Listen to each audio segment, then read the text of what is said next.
Fruit ninyo halo-halo.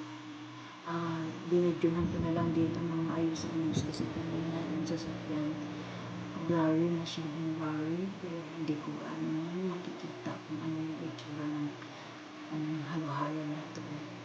Kahit pa paano pang content.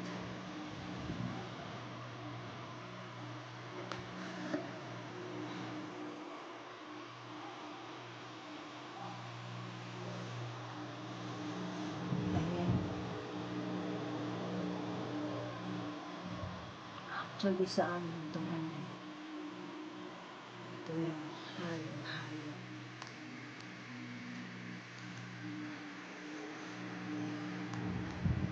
Okay, thank you for watching. Salamat for watching. This is from Mang Inasal Halo-Halo.